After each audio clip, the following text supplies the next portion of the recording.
Bonjour Jean Leonetti. Bonjour. Vous êtes le premier vice-président des Républicains, un des représentants de ce parti qui s'est joint hier aux diverses manifestations de protestation contre l'antisémitisme. On prendra des actes, on prendra des lois et on punira. C'est ce qu'a déclaré Emmanuel Macron hier en visitant un petit cimetière juif en Alsace, cimetière qui avait été profané. Il faut des lois pour lutter contre l'antisémitisme?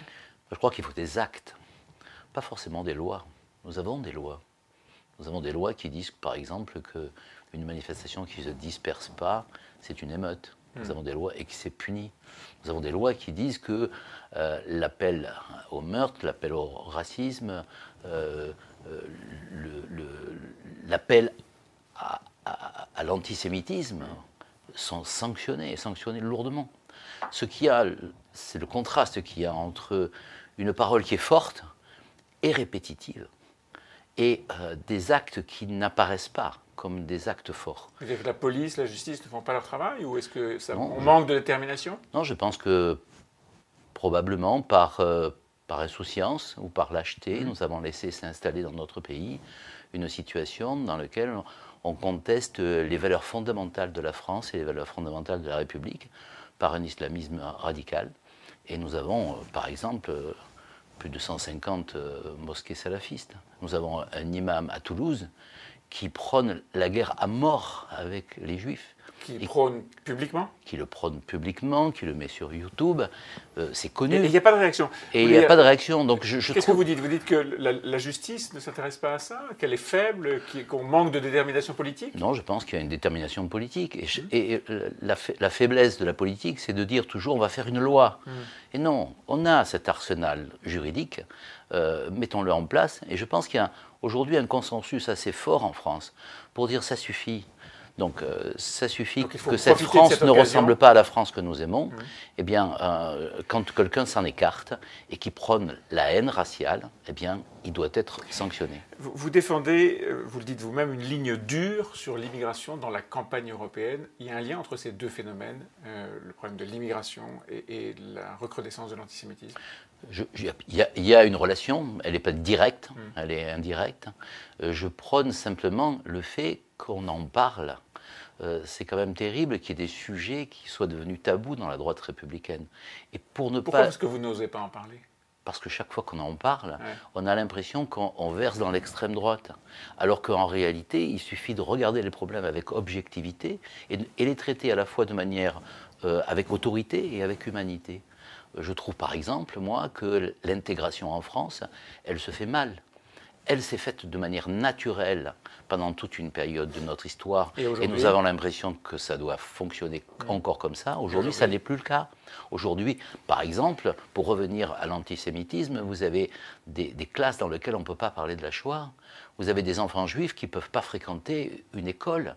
Donc on voit bien que, bien sûr, on peut dire c'est un problème pour les juifs. Non, c'est un problème pour la France.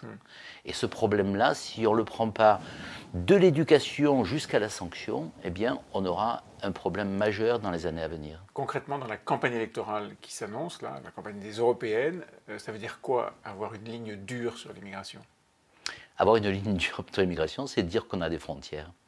Et dire que ces frontières, elles doivent être sûres et elles doivent être stables. L'Europe dit, Schengen, je ne vais pas rentrer dans le détail, de France en Italie, d'Allemagne en France, on peut circuler librement. Librement. Une fois qu'on est rentré dans l'espace Schengen, voilà. On peut circuler. Ça veut donc dire qu'à l'extérieur de l'espace Schengen, il y a des frontières qui sont sûres. Et dans un moment où le terrorisme existe, dans un moment où certain nombre de pays versent dans le populisme, voire dans des gouvernements franchement anti-européens, nous avons besoin de rassembler l'ensemble des peuples européens. Non pas de les stigmatiser, ça ne sert à rien de dire l'Italie a dérivé, ou la Hongrie ou la Pologne. Ce qu'il faut, c'est essayer de comprendre. Vous savez, il y a une phrase de Spinoza que j'adore, moi, qui dit « ne pas se moquer, ne pas haïr ». essayer de comprendre. Eh bien, essayons de comprendre ce qui s'est passé. Si vous avez 700 000 migrants qui arrivent sur les rivages d'Italie en 4 ans, eh bien, ça aboutit à une réaction populaire et politique. Vous dites, et je reviens à la France, dans une lettre ouverte que vous avez signée à l'adresse d'Emmanuel Macron, publiée en début de semaine, là, vous dites que nous sommes, nous, en France, dans un climat de guerre civile larvée. À ce point? Ben oui, c'est-à-dire que mettez-vous de l'étranger, essayez de sortir de la France. Vous avez sûrement des personnes que vous connaissez à l'étranger. Les images. Les images, ils voient des voitures de policiers incendiées, ils voient des policiers caillassés à l'intérieur de leur véhicule. Ils voient l'image, l'icône qu'est Simone Veil taguée avec des croix gammées. Des croix gammées. Donc ils se disent, mais qu'est-ce qu'il y a dans ce pays? Et ça fait 3 mois que tous les samedis, il y a des centres-villes qui sont saccagés ou désertés. Bien, là, il y a une responsabilité du président de la République. Et cette lettre se termine en disant « Ne soyez plus candidat, devenez président », c'est-à-dire protéger les Français. Il est encore en campagne, là? Les grands débats, c'est de la campagne? Ben oui, c'est la campagne. Ouais. Personne n'en doute. Je crois que les Français l'ont bien compris. Et au fond, il entretient ce climat, parce qu'il a créé le désordre, le président. Et il le laisse prospérer. Vous dites dans cette lettre, aucun gouvernement n'a laissé la situation se dégrader à ce point-là. Non, on a eu des gouvernements de droite, on a eu des des gouvernements de gauche avec beaucoup de monde. Jamais. Et vous avez eu, qu'est-ce qu'il y a dans la rue aujourd'hui? 50 000 manifestants, peut-être 5 000 casseurs.